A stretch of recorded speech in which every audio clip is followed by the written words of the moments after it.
take you with the details of this report. I'm given to understand the former Aviation Minister Rajiv Pratap Rudy is speaking.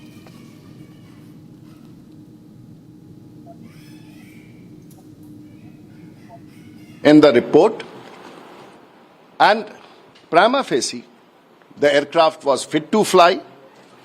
There was no defect as far as engine or other important parameters were concerned. As we proceed, the aircraft took off. It had a rotation speed of 151, 152, rotated, and at 160 knots, the aircraft happily lifted from the ground, which has been indicated in the recorder or the flight recorder, what we see. That means the aircraft was taking off at full power with full load of roughly 210,000 kgs. And after attaining a height of, say, around 300 to 400 feet, it had achieved a speed of 180 knots, which is a good acceleration speed.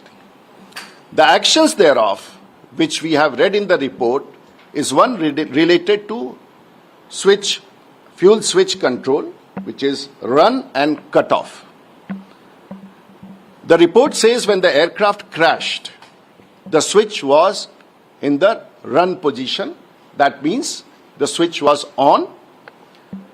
The facts which are being indicated here, that possibly the captain and the pilot, the first officer was the pilot flying, and the commander or the captain was the pilot monitoring. I must distinguish it for all the people who want to understand. We talk about co-pilot and a pilot. We don't have any concept of co-pilot these days. There are only two positions inside the aircraft. One is a pilot flying, the other is the pilot monitoring. The commander can be a pilot monitoring, and the first officer can be the pilot flying. The ability and qualifications of both the pilots are good to fly the plane. The seniority is with the commander, who is, of course, more experienced. And here, as indicated in the report, the commander, Mr. Sabrawal, late Mr. Sabrawal, a very known and a very experienced pilot, was the pilot monitoring. Assuming that he was the pilot monitoring, one of the captains have said, why have you switched off the fuel control? And the response was, no, I have not done it. Assumption is this communication is inside the cockpit. Assumption is that the senior captain may have asked, because he was fortunately the pilot monitoring and he could see that the engines were spooling down. That means the power in the engine was coming down. Once the powers in the engine are coming down, if it is a Boeing company, there is a separate action which is there, a redundancy built to reignite the engines. And if it is Airbus, it happens automatically under the FedEx control, which is FedEx is a thing which is the computer control or the memory manager of the entire aircraft, which controls the entire electronic and the flight system. Now, the captain at a given point of time, as indicated in the report, does a memory item. Now, memory items are those items which are performed not by the book. 98% of the actions inside the aircraft, even small, is performed by the book by reading out a checklist or going through the EFB. But here, memory items are SOS items which the captain does without referring to any paper. The memory item in this aircraft of Boeing 787 Dreamliner was switch off and cut off and switch on. This process has been done by the captain, I presume. The captain monitoring did that because the moment you bring it back to switch on position, which I am referring in a very simple way, the FedEx gives instructions to the engine to relight. And the relight has begun in both the engines, means the engines started after flame out, recovering. One of the engines has reasonably well recovered. The other was struggling to recover. And the APU gate only opens, which is an auxiliary power unit, which only happens when there is both engine failure.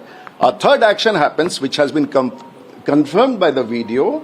The third action is the rat comes out, which provides the hydraulic support. gets confirmed that both the engines had flamed out. The flame out means that were dying out because they had no power. Power is essentially from fuel flow, which is generated, and the burn of the fuel results in the power to the engine, which takes the aircraft. The captain has attempted a relight. Now the question is, the time may be too short for him to relight the engines because 787 has huge engines, very powerful engines. It takes a while to relight. Now the question arises, there is a fact which has come into emergence. The fact has been reported that there has been an engine flame out. Engine flame out means engine shut out. Now, if this has happened, question I cannot answer. Let the investigators find out. Let the international agencies have to find out why did such an action happen. I have no one to, why did the engine flame out at first effort? If this had happened at 10,000, 15,000, 4,000, 5,000 feet, 20,000 feet, that action would have immediately restored the engine. This is for the experts to say, this is for the investigators to say. A, fact is, engine has flamed out, that means engine has shut. B, captains under this report have made an instant effort to relight the engines, that means to restart the engines.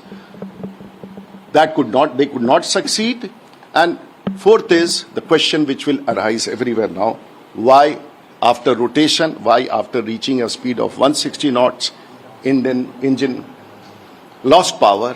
Because when the aircraft crashed, the power indicated in both the engines was at idle, which is zero power virtually. So these are the facts. May like to again reaffirm, I'm not an expert. I'm just a captain who flies planes, but basically I am a politician, 7th term in parliament.